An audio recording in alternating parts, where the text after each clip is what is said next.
Lights, camera, action! एक चुटकी सिंदूर की कीमत तुम क्या জানো রমেশ বাবু। এই ডায়লগটা একটা বিশাল ফেমাস সিনেমার। এই যে এক চুটকি সিন্দুর, এই সিন্দুরের উপরই ঘটে গেছে ভারতের এক দুর্বিষহ ঘটনা, যেখানে আমরা দেখেছি মর্মান্তিকভাবে প্রচুর মানুষ মারা গেছে, যার ফলে 2025-এ ভারত লঞ্চ করেছিল অপারেশন সিঁদুর, যার ফলে দেখেছিলাম পাকিস্তানের সাথে ভারতের একটা হাড্ডাহাড্ডি লড়াই। কেন বলছি এত কথা, কেন বলছি এই জায়গা, কারণ প্রমাণ দেখবে এই দেখো। এই জায়গা থেকে প্রচুর প্রশ্ন এসেছে ভাই।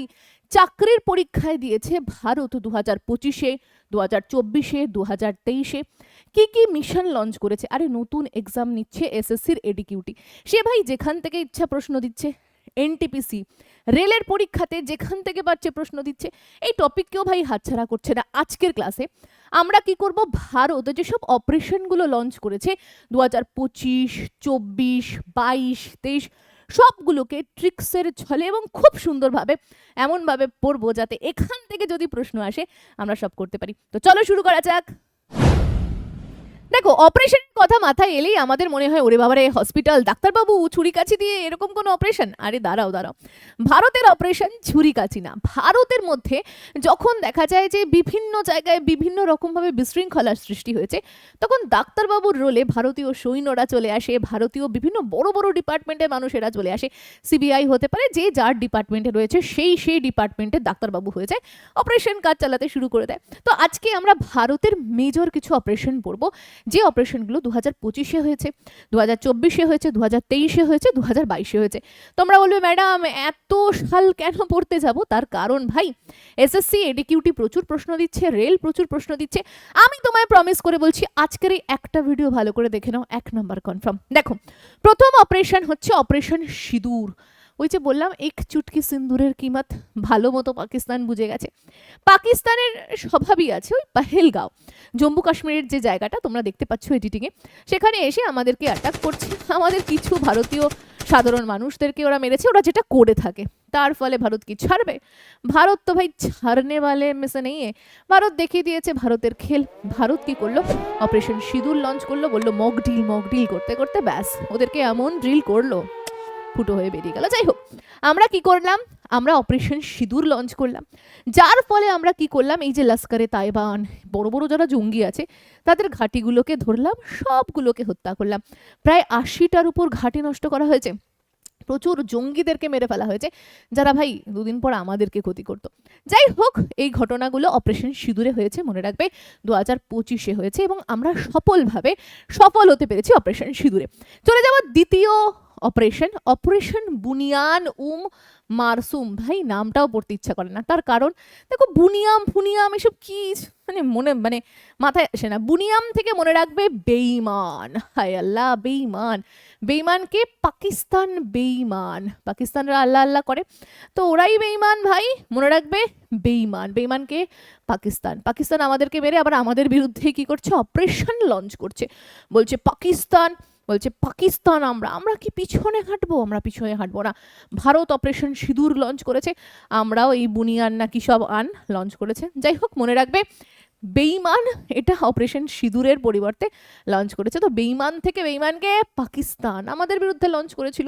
মনে রাখবে 2025 সালের মে মাসে ভারতের অপারেশন সিঁদুরের প্রতিক্রিয়ায় পাকিস্তান অভিযানের অধীনে ভারতীয় সামরিক ঘাঁটিগুলোকে, আমাদের যেখানে অস্ত্র থাকে সেখানগুলোকে টার্গেট করার চেষ্টা করেছে। আর আমাদের ড্রোনের থ্রু, আমাদের এয়ারফোর্স, স্থলসেনা, জলসেনা পারে না, তবু আসে ওই আর কি। যাই হোক, 3 নাম্বার অপারেশন ব্রহ্মা। দেখো মনে রাখবে কি করে, ব্রহ্মা থেকে একটা দেশের নাম মনে পড়ছে, বর্মা কে জানো? মায়ানমারকে বর্মা বলা হতো। সেই মায়ানমারে প্রায়শই না ভূমিকম্প আসে। রিক্টার স্কেলের তাপমাত্রা দেখা গেছে, মানে মাত্রা দেখা গেছে 7.7। শুধুমাত্র মায়ানমার না, থাইল্যান্ড দেশেও এই প্রবল ভূমিকম্প হয়, যার ফলে কি হয়, মায়ানমার ক্ষতিগ্রস্ত হয়। আর ভারত বলে ভাই হাম লোগ হ্যাঁ না, আমরা তোমাদেরকে সহযোগিতা করব। ভারত তৎক্ষণাৎ তার 2টো নৌসেনার বড় বড় জাহাজ পাঠিয়ে দেয়, যার নাম সাবিত্রী আর সাতপুরা। তাদেরকে পাঠিয়ে দেয় ভূমিকম্পে ক্ষতিগ্রস্ত মানুষদেরকে কি করেছে, সহযোগিতা করার জন্য, রাহাত পৌঁছানোর জন্য। প্রচুর পরিমাণে খাবার, প্রচুর পরিমাণে মেডিকেল ফেসিলিটি পাঠানো হয়েছে, যাকে আমরা বলবো অপারেশন ব্রহ্মা। ব্রহ্মা থেকে বর্মা কার নাম, মায়ানমার। এভাবে রিলেট করব। চলো 4 নাম্বার অপারেশন, অপারেশন হক। হক মানে কি? দাবি। আমার দাবি মেটাতে হবে, আমার দাবি চাকরি পেতে হবে। ভাই সবাই চাকরি পাচ্ছে, তুমি কেন পাচ্ছ না? ইউর স্টাডি থেকে ভাই এসএসসি জিডির এবার সাকসেস রেট সব থেকে হাই, ওয়েস্ট বেঙ্গলের সব থেকে হাইয়েস্ট চাকরির রেট আমরা দিতে পেরেছি। 30 জনের উপরে চাকরি পরীক্ষার্থীরা চাকরি পেয়ে গেছে, ইন্টারভিউতে যাচ্ছে, পাশ করেছে তো প্রচুর, 300-রও বেশি। কিন্তু বুঝতেই পারছো মেডিকেলে বাদ হয়ে গেছে, ইয়েতে বাদ হয়ে গেছে। সব বলবো, সব গল্প পরে করবো, তার আগে এটা বলি অপারেশন হক কি। দেখো সিবিআই, ওই বললাম না ডাক্তারবাবু শুধুমাত্র যে মেডিকেল পড়লেই হয় তা না, ভারতের মধ্যেও এই বিভিন্ন ডিপার্টমেন্টের ডাক্তারবাবুরা রয়েছে। যেমন সিবিআই, সেন্ট্রাল ব্যুরো ইনভেস্টিগেট, ওরা কি করেছে শোনো। ভারতের মধ্যে শিশুদের যৌন শোষণ করা হচ্ছে কিসের মাধ্যমে ভাই? অনলাইনের মাধ্যমে। ভাবো কোথায় গেছে। আগে শুনতাম রেপ হচ্ছে, এখানে হয়েছে, ওখানে হয়েছে, সেখানে হয়েছে, এখন তো অনলাইনে ভাই রেপ করতে ছাড়ছে না শিশুদের, ছোট ছোট বাচ্চাদের। ধরো ধমকালো, এই তুই স্কুল যাচ্ছিস, তো স্কুল যাওয়ার পথে তোকে কিডন্যাপ করে নেবো। তো তোকে কিডন্যাপ করবো না এই জন্য তুই কি করবি, বাড়িতে গিয়ে ফোন নাম্বার দিলাম, আমাকে ভিডিও কল করবে। এবার ভিডিও কলে ওকে ব্ল্যাকমেল করে যা ইচ্ছা ওকে দিয়ে করালো, ঠিক আছে, অসভ্য কিছু অ্যাক্টিভিটি করালো, সেগুলো ভিডিও আকারে রাখলো। এই যে সাইবার ক্রাইমগুলো, এই যে সাইবার অপরাধগুলো প্রচুর বাড়ছিল, তাই সিবিআই, সেন্ট্রাল ব্যুরো ইনভেস্টিগেট 2025-এ সম্প্রতি এর বিরুদ্ধে স্টেপ নেয় এবং এই অপরাধীদেরকে, নেটওয়ার্কগুলোকে ভেঙে গুড়িয়ে দেয়। তো এটা হচ্ছে অপারেশন হক দাবি, ঠিক আছে। এই যে একটু আগেই বলছিলাম ইউর স্টাডিতে প্রচুর ছাত্রছাত্রী চাকরি পেয়েছে। শর্টে দেখতে পাচ্ছ আমি কিছু দিয়ে দেবো এদিক ওদিক, শুনলে সব থেকে বেশি ভালো লাগে জানো। মাধ্যমিকে বলছে দিদি মাধ্যমিকে 3rd ডিভিশন পেয়ে পাশ হয়েছি, আমি ভাবিনি আমি কোনোদিনও চাকরি পাবো, তারা চাকরি পেয়ে গেছে। বলছে যে যদি যেভাবে ইউর স্টাডি পড়ায় সেভাবে পড়তে পারি। তো প্রত্যেককে বলবো সেই ইন্টারভিউগুলো দেখো, এবং ওরা যদি চাকরি পেয়ে থাকে তুমি কেন পাবে না? ভাই যেভাবে পড়ানো হচ্ছে সেভাবে পড়ো। তোমাদের জন্য শুরু হয়ে গেছে 0 to Pro 6.0 নতুন ব্যাচ, ভাই কম্বো ব্যাচ। কেন বলি ভর্তি হতে জানো? এই কম্বো ব্যাচে ভর্তি হলো না, রেল, এসএসসি, পুলিশের এক্সাম, রাজ্যের এক্সাম সব ক্লিয়ার হয়ে যাবে, খালি যা পড়াচ্ছি ভাই যদি পড়তে পারো, ঠিক আছে। এছাড়াও প্রচুর কোর্স লঞ্চ হয়েছে, পুলিশ, এসএসসি, রেল, আরও অনেক কোর্স রয়েছে। জিকেতে সমস্যা, শুধু জিকে নিয়ে নাও। ম্যাথে সমস্যা, শুধু ম্যাথ নিয়ে নাও, বাড়ি বসে পড়ো ভাই, বাড়ি বসে পড়ো, সময় নষ্ট করো না। 1 বছরের মধ্যে চাকরি নিয়ে দেখিয়ে দাও, যেরকম ভাবে এই ছোট ছোট ভাই এবং বোনেরা নিয়েছে। প্রচুর ইন্টারভিউ তুমি চাইলে দেখে নিতে পারো, আমি ছোট ছোট ক্লিপ পারলে এখানে অ্যাড করে দিচ্ছি, দেখে নিও। আচ্ছা, কোর্সের সুবিধাগুলো কি কি দিয়ে দিলাম স্ক্রিনে। সুযোগ কেউ হাতছাড়া করো না, যেহেতু ইউর স্টাডির সাকসেস রেট সব থেকে বেশি। ওয়েস্ট বেঙ্গল পুলিশেও প্রচুর পাশ করেছে, দুঃখের বিষয় মাঠে অনেকে বাদ হয়ে গেছে, অনেকে হয়তো ইন্টারভিউতেও বাদ হয়ে যাবে। আমি যখন ভিডিও করছি তাদের অনেকের মাঠ হয়ে গেছে, অনেকে ফোন করেছিল, খুব খারাপ লাগছে, কয়েক সেকেন্ডের জন্য বাদ হয়ে গেছে কেউ কেউ। তো দেখা যাক যারা পাশ করবে, আশা করছি খুব বেশি সংখ্যক ছাত্রছাত্রী পাশ করবে। আবার কেপির রেজাল্টও আছে, সেখানেও প্রচুর পাশ করবে। অঙ্কতে আমি স্যার কিছুই জানতাম না স্যার, আমার মতো ছেলে তখন অঙ্কতে 14টা ঠিক করেছে, প্লাস প্লাস সিলেবাস এখনো কমপ্লিটই হয়নি। আর যদি সিলেবাস কমপ্লিট হতো আমি আমার 100% আমি 20-এর মধ্যে 19টা কি 20টা একদম একটা ছেলে লিখেছে 20টা 19টা ঠিক হয়েছে পুরো। আর একটা ছেলে কালকে এসএমএস করেছে 20টার মধ্যে 19টা ঠিক হয়েছে। না না স্যার, আমারও স্যার প্রথম দিকে স্যার কিচ্ছু নলেজ ছিল না একদম। আমি একদম অঙ্কতে জিরো, আমার সব দিক দিয়ে আমি স্যার এত উইক, কিন্তু স্যার আপনাদের ব্যাচ নিলাম তো 5-6 মাস স্টাডি করলাম তো স্যার হয়ে গেল আমার। ইউ স্টাডি থেকে আমার পথ চলা শুরু হয়েছে স্যার। আপনার ভিডিও দেখে, ইউটিউবে ভিডিও দেখে প্রথম ভর্তি হয়েছিল আপনার কাছে।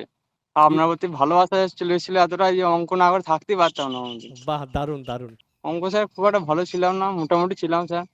তারপরে তো ভুলে গেছিলাম 2 বছর প্রায়, তো তারপরে আবার ভর্তি হয়ে যাওয়া স্যার শিখেছি স্যার অঙ্ক। পুরো রিকভারি হয়ে গেছে একদম। হুম। আর অতসী ম্যাডামের যে ট্রিক্স, ওইটা এতটা পরিমাণে আমার কাজে লেগেছে আপনাকে বলে বোঝাতে পারবো না। ওই ট্রিক্স এর অতসী কারণে ম্যাডামের যে আমি অনেক ট্রিক্সের জিনিস ছলে তোমাদেরকে হিস্ট্রি জিওগ্রাফি গুলো হ্যাঁ। বোঝায়, স্ট্যাটিক বোঝায়, সেগুলো হেল্প হয়েছে মানে অনেকটা। স্যার আমারও মানে আমি ইয়োর স্টাডি জয়েন হওয়ার আগে 2বার দিয়েছিলাম এক্সাম, তো তখন তো হয়নি, কিন্তু ইয়োর স্টাডি জয়েন করার পর এইটাই অ্যাটেম্পটে এখন হয়ে গেল স্যার। থ্যাংক ইউ, মানে স্টাডি জয়েন করেছো ফার্স্ট অ্যাটেম্পটেই হয়ে গেছে। হ্যাঁ হ্যাঁ স্যার। চলো, থ্যাংক ইউ সো মাচ। তো তোমরা যারা এখনো শুরু করোনি ভাই কি করছো, তাড়াতাড়ি যুক্ত হও, তোমাদের জন্য স্পেশাল অফার রয়েছে। স্ক্রিনে দেওয়া নাম্বার দিলাম, কল করে কোর্সে যুক্ত হয়ে যাও, বাড়ি বসে পড়াশোনা করো এবং চাকরি করো। চলো 5 নাম্বার অপারেশন মিডনাইট হ্যামার। এটা আমাদের দেশের নয়, মিডনাইট, বুঝতেই পারছো মিডনাইটে কারা পার্টি করে? আমেরিকা দেশের লোকজনরা করে। তো আমেরিকার সব বিষয়ে একটু বুঝতেই পারছো, সব বিষয়ে কথা বলার স্বভাব ডোনাল্ড ট্রাম্পের। তো যাই হোক, সেই ডোনাল্ড ট্রাম্প, ইরান আর ইসরায়েলের মধ্যে যুদ্ধ হচ্ছে, বললো ঠিক আছে আমি কম যাই না। কি করলো? ইরানের বিরুদ্ধে যুদ্ধ বলে দিল। 18 ঘন্টা ধরে স্ট্রাইক করলো, 18 ঘন্টা ধরে ওদের বাংকার এমন একটা জায়গা যেখানে লুকিয়ে থাকা যায়, যেখানে কোনো ধরো বোমা ঠোমা বা যুদ্ধ হচ্ছে কোনো ক্ষতি হবে না, সেই বাংকারে ঢুকে ক্ষতি করে দিয়েছে। 18 ঘন্টার একটা অপারেশন চালিয়েছে আমেরিকা ইরানের বিরুদ্ধে, ঠিক আছে, ইরান আর ইসরায়েলের যুদ্ধে। তো এটা 2025-এর জুন মাসে হয়েছিল, ঠিক আছে। তো এটাকে অপারেশন মিড নাইট বলা হচ্ছে, রাত্রেবেলা যেহেতু করেছে। তো মনে রাখবে মিড নাইট, এই রাত্রেবেলা আমেরিকা ইরানকে ঢাই ঢুস করে দিয়েছিল। চলো পরেরটা দেখো, 6 নম্বর অপারেশন হচ্ছে operation rising lion. Rising lion এটা আবার কি? দেখো ইরান আর ইসরায়েল মারামারি খুনোখুনি করছে। ইসরায়েল বলছে, দেশটা ছোট, ম্যাপে দেখতেই পাচ্ছ দেশটা ছোট, সে বলছে আমি ইরানকে গুড়িয়ে দেব, আমি ইরানকে ছাড়বো না। ইরানের বিরুদ্ধে কি করেছে? হামলা বলেছে। কি করেছে? অপারেশন লঞ্চ করেছে, অপারেশন রাইজিং লায়ন, ঠিক আছে। 13ই জুন 2025-এ লঞ্চ হয়েছে। খুব গুরুত্বপূর্ণ, মাথায় রাখবে, এখান থেকে প্রচুর প্রশ্ন আসছে। 7 number operation true promise third. Israel যদি ইরানের বিরুদ্ধে লড়তে পারে, ইরান বলছে ভাই আমি কম কি চাই, আমার মধ্যে কমতি কি কমের আছে, আমি তোর বিরুদ্ধে অপারেশন লঞ্চ করব। সেটাকে অপারেশন টু প্রমিস বলা হচ্ছে, যেখানে দেখব ইসরায়েলের অপারেশন রাইজিং লাইনের প্রতিক্রিয়ায় ইরান মহারাজ কি করছে? এই operation true promise third launch করছে। চলো পরের অপারেশন 8 নাম্বার অপারেশন, যেটা হচ্ছে অপারেশন অজয়, 2025-এ লঞ্চ হয়েছে। কি হয়েছে এখানে? ইসরায়েল এবং ফিলিস্তাইনে যেসব ভারতীয় মানুষেরা ছিল, আটকে পড়েছিল এই সব মারামারি খুনোখুনিতে, তাদেরকে নিরাপদে ভারতে নিয়ে আসা হয়েছে। ভারত এর নাম দিয়েছে অপারেশন অজয়, ঠিক আছে। মনে থাকবে অজয় মানে জয় করেছি। কি জয় করেছি? না ফিলিস্তিন থেকে, ইসরায়েল থেকে নিজের দেশের মানুষকে নিজের মাটিতে নিয়ে আসতে পেরেছি। চলো 9 নাম্বার 2025-এ যে অপারেশন হয়েছিল তার নাম অপারেশন মেঘরাহাত। মেঘরাহাত মতলব কি? মেঘ মানে মেঘ ফাটা বৃষ্টি, রাহাত মানে মুক্তি পাবো, ভাই একটু মুক্তি দাও, এত বৃষ্টি হচ্ছে, এত বন্যা হচ্ছে, উত্তর পূর্ব ভারতের মানুষগুলো ভেসে গেছে। তখন ভারতের সেনারা কি করলো? বললো আমরা মেঘ রাহাত লঞ্চ করব, প্রচুর মানুষকে উদ্ধার করব, তাদেরকে শেল্টার দেব, তাদেরকে সহযোগিতা করব, ক্ষতিপূরণ দেব। তাই এই অপারেশনের নাম অপারেশন মেঘ রাহাত, যেটা হচ্ছে আমাদের 9 number operation. 10 number operation operation Kagar, এটা 2024-25-এ মাথায় রাখতে হবে। আচ্ছা এটা কি? দেখো ছত্তিশগড় একটা রাজ্য রয়েছে, আমরা নকশাল যত প্রভাবিত এলাকা দেখি তার মধ্যে টপে রয়েছে ছত্তিশগড়। সেখানে আমরা দেখব কি হচ্ছে, সিআরপিএফ এর জওয়ান এবং সঙ্গে পুলিশের জওয়ান এবং কমান্ডাররা মিলে এই নকশাল এলাকাগুলোকে কি করেছে, যেখানে বাইরের দেশ থেকে, পাকিস্তান থেকে, বাংলাদেশ থেকে মানুষ এসে ওই মানুষগুলোকে মদক দেয় এবং ওই মানুষগুলোই আমাদের উপর আবার ফাইট ব্যাক করে। তো সেই মানুষগুলোকে কি করা হয়েছিল, সেই নকশাল এলাকা থেকে সম্পূর্ণ নির্মূল করে দেওয়া হয়েছিল। তাই অপারেশনের নাম হয়েছে অপারেশন কাগার। নকশাল প্রভাবিত এলাকা থেকে নকশালবাদদের সম্পূর্ণ নির্মূল করে দেওয়া। বাংলাদেশ পাকিস্তানে যারা এসে ওদেরকে মদক দিচ্ছে তাদেরকে খেল খতম করে দিয়েছে, ঠিক আছে। এটা হচ্ছে অপারেশন কাগার। 10 নাম্বার হয়ে গেছে। 11 নাম্বার অপারেশন নার্কোস, এটাও 2024-25-এ। নার্কোস মানে নার্কো ডিপার্টমেন্ট। আমরা দেখেছি দেশের মধ্যে ভাই ড্রাগস, হিরোইন যে নেশা হয়, সেই নেশার দ্রব্যগুলো ছোট ছোট ছেলে মেয়েদেরকে, কলেজ পড়ুয়াদের, 11-12-এর ছাত্রছাত্রীদেরকে নেশার জিনিস বিক্রি করে তাদেরকে নেশায় মাতোয়ারা করে দেওয়া, যার ফলে দেশের যে প্রজন্ম সেটা নষ্ট হয়ে যাচ্ছে। তাই কি করা হয়েছে, যারা এইসব পাচার করছে তাদেরকে পাকড়াও করো, যারা গাঁজা, হিরোইন এইসব সব কি করছে, পাচার করছে, তাদেরকে ধরো, তাদেরকে সাফাই করো। সেটা হচ্ছে অপারেশন নার্কোস। এটা নার্কোস ডিপার্টমেন্ট থেকে করা হয়েছিল। এটাও একটা অপারেশন, মনে রাখবে। এরপরে 12 নম্বর অপারেশন হচ্ছে অপারেশন লিটল অ্যাঞ্জেল, 2025-এ হয়েছে। আমরা দেখেছি রেল স্টেশনে না প্রচুর বাচ্চা হারিয়ে যায়, সেই সব হারিয়ে যাওয়া পলাতক শিশুদেরকে উদ্ধার করা হচ্ছে। কেন হঠাৎ করে উদ্ধার করা হচ্ছে? তার কারণ এই সমস্ত শিশুদের নিয়ে কিছু বাজে মানসিকতার মানুষ পাচার করে দিচ্ছে। কিডনি থেকে আরম্ভ করে যেসব অর্গানগুলো রয়েছে শরীরের মধ্যে সেগুলো বিক্রি করে দিচ্ছে। কেউ কি করছে, ছোট ছোট মেয়েদেরকে দিয়ে বুঝতেই পারছো বাজে ব্যবসার কাজে লাগাচ্ছে, ঠিক আছে।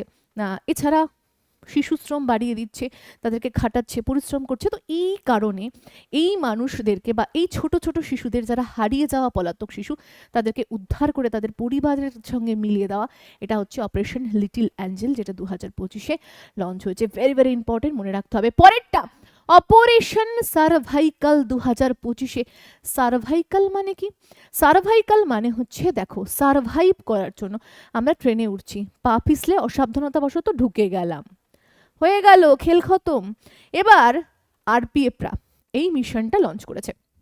আরপিএফরা বলছে এই অপারেশনটা আমরা সাকসেস করব, আমরা চেষ্টা করব যাতে কোনো মানুষ এই ভুলবশত যাতে এই যে এটা হচ্ছে, দুর্ঘটনাটা হচ্ছে, এটা যাতে না হয়।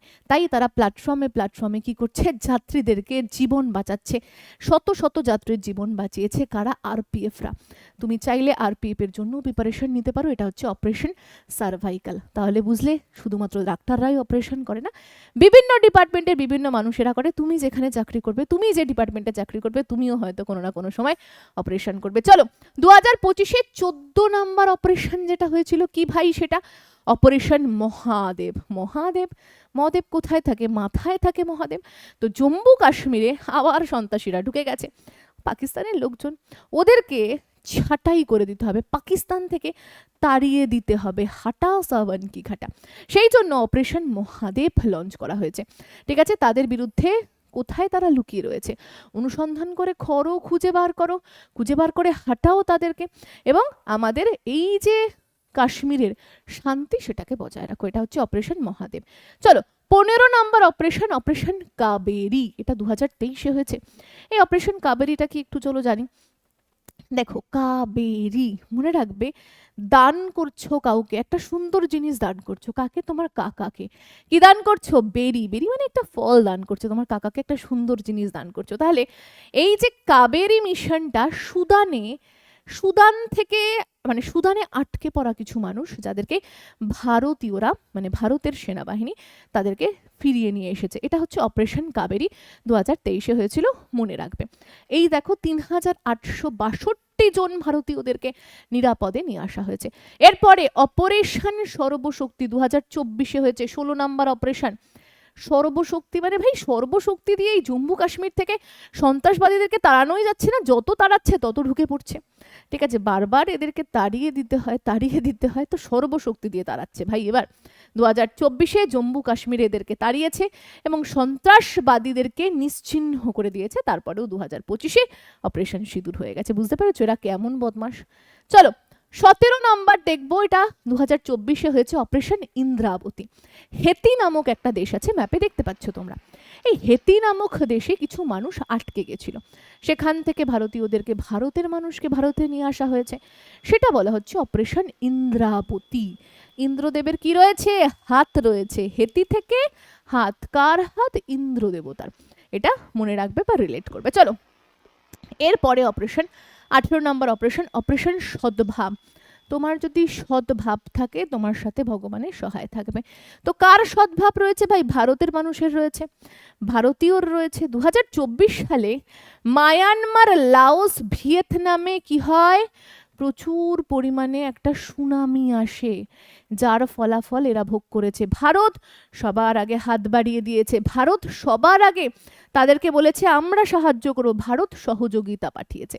ঠিক আছে, সেটাই হচ্ছে অপারেশন সদ্ভাব। চলো, 19 নাম্বার অপারেশন প্রহার 2024-25-এ হয়েছে। দেখো, এই ছত্তিশগড় এলাকার ঘন জঙ্গলে নকশালের মূল এলাকাগুলোতে অনুপ্রবেশ এবং আক্রমণ করা। যেসব নকশাল এলাকায় লোকেরা পাকিস্তানের, বাংলাদেশের ঢুকে পড়েছে, যারা ভারতে থেকে ভারতেরই ক্ষতি করছে, তাদেরকে উচ্ছেদ করা। ঠিক আছে, নকশালদের আস্তানা, অস্ত্র তৈরির ইউনিট ধ্বংস করা হচ্ছে অপারেশন প্রহার। প্রহার মানে জোরে নষ্ট করে দেওয়া, কি যেখানে অস্ত্র তৈরি হয় সেগুলোকে নষ্ট করা। 2024-25-এর মিশন ছিল। 2024-এর মিশন 20 নাম্বার মিশন দেখো, অপারেশন চক্র থার্ড। অপারেশন চক্র থার্ড কি? সাইবার অপরাধ, সিবিআই যেটাকে ধরেছিল। ঠিক আছে, অবৈধ যেসব কাজকর্ম, এখানে বসে ফোন করছে বিদেশের মানুষকে, হ্যালো হাই বাই বাই, প্রেমের জালে ফাঁসাচ্ছে, প্রচুর টাকা নিয়ে নিচ্ছে। এই চক্রকে সিবিআই ডিপার্টমেন্ট ধ্বংস করে। এর নাম অপারেশন চক্র থার্ড, 2024-এ লঞ্চ হয়েছে, মনে রাখবে। 21 নাম্বার অপারেশন 2023-এ হয়েছে অপারেশন করুণা। আমরা সবাইকে কি করি, করুণা করি। সবার খারাপ অবস্থায় আমাদের হৃদয় করুণ হয়ে যায়। মায়ানমারে ঘূর্ণিঝড় হয়, প্রচুর মানুষের ক্ষতিগ্রস্ত হয়, ভারত আবার চলে যায়। ভারত বলে সহযোগিতা করব, ত্রাণ দেব, যা ক্ষতি হয়েছে আমরা দেখব, সহযোগিতার হাত বাড়িয়ে দেবো। সেটা হচ্ছে অপারেশন করুণা, 2023-এ লঞ্চ হয়েছে। 2023-এই আরও একটা অপারেশন, যার নাম অপারেশন দোস্ত। এ দোস্তি নেহি তোরেঙ্গে। দোস্ত কোন কোন দোস্ত দেখো, তুরস্ক এবং সিরিয়া দুই দেশের ভূমিকম্প হয়। এই তুরস্ক পাকিস্তানের সাপোর্ট নেয়, আমাদের সাপোর্ট নেয় না। তা যাই হোক, সেই তুরস্ক কি করছে, তুরস্ক ও সিরিয়ায় ভূমিকম্প আসছে, ভারত কি করছে, সেই হাজারে হাজারে মানুষকে বাঁচাতে যাচ্ছে, ত্রাণ দিচ্ছে, বলছে কোথায় ক্ষতি হয়েছে সহযোগিতা করবো রে ভাই। আর সেই তুরস্ক, যাই হোক ইতিহাস, একে বলছে অপারেশন দোস্ত। ভারত তো দোস্তির হাত বাড়িয়ে দেয়, আর ওদিকে দোস্তির নামে ভারতকে ছোবল দিয়ে দেয়। যাই হোক, 23 নম্বর অপারেশন, 23 নম্বর অপারেশন, অপারেশন ত্রিনেত্র 2 2023-24-এ লঞ্চ হয়েছে। ত্রিনেত্র মানে তিনটে চোখ দিয়ে দেখছে কাকে, জম্মু কাশ্মীরকে। জম্মু কাশ্মীরের এলাকা হচ্ছে পুঞ্চ আর রাজৌরি, সেখানে জেলায় লুকিয়ে ছিল সন্ত্রাসবাদীরা। তাদের খোঁজ পেয়ে তাদেরকে তুলে নিয়ে জেলে ভরা, তাদেরকে শাস্তি দেওয়া, এটাই ছিল অপারেশন ত্রিনেত্র সেকেন্ডের মেন মোটিভ। 2023-24-এ লঞ্চ হয়েছিল। 24 নাম্বার অপারেশন হচ্ছে অপারেশন মেঘ চক্র। দেখো মেঘ চক্রটা কি, এটাও শিশু নির্যাতন। শিশুদেরকে অবৈধভাবে দেশব্যাপী শিশুদের বিরুদ্ধে আমরা দেখব যে যৌন নির্যাতন চলছে, যে ফোনের মাধ্যমে বললাম, অনলাইনে শিশুদের সাথে যেটা চলছিল সেটার বিরুদ্ধে 2022-এও কি করা হয়েছিল, অপারেশন মেঘ চক্র লঞ্চ করা হয়েছিল। ফলাফল কি হয়েছিল, 20টি রাজ্যে অভিযান চালানো হয়েছিল এবং ডিজিটাল প্রমাণ জব্দ করা হয়েছিল এবং বেশ কয়েকজনকে গ্রেপ্তারও করা হয়েছিল। ভেরি ভেরি ইম্পর্টেন্ট, মনে রাখতে হবে। আমি কয়েকটা প্রশ্ন তোমাদের জন্য দিয়ে দিচ্ছি, প্রত্যেকটাই HW দিলাম। কমেন্ট সেকশনে আমাকে জানাবে 1 নাম্বার প্রশ্নের উত্তর কি হবে। HW দিলাম। 2 নাম্বার প্রশ্নের উত্তর জানাবে। সবগুলো পরীক্ষায় আসার HW দিলাম। 3 নাম্বার প্রশ্নের উত্তরটা কি হবে। 4 নাম্বার প্রশ্নের উত্তর দেখো, ছত্তিশগড় নকশাল প্রভাবিত এলাকা, নকশাল প্রভাবিত এলাকা কি বলছে, নকশাল সম্পূর্ণ নির্মূলের জন্য যে অভিযান চালানো হয়েছে, কি হয়েছে, এটাও HW দিলাম। আশা করছি সব নিজেরা পারবে। 5 নাম্বার 2025 সালের মায়ানমারের ভয়াবহ, আরে মায়ানমারে 2025 সালে ব্রহ্মা, বললাম বর্মা দিয়ে আমি একটা করে দিলাম, 4টে নিজেরা করে আমাকে কমেন্ট সেকশনে জানাও। আজকে ছিল এই ভিডিওটা, দেখা হচ্ছে পরের দিন অন্য একটা ভিডিওতে।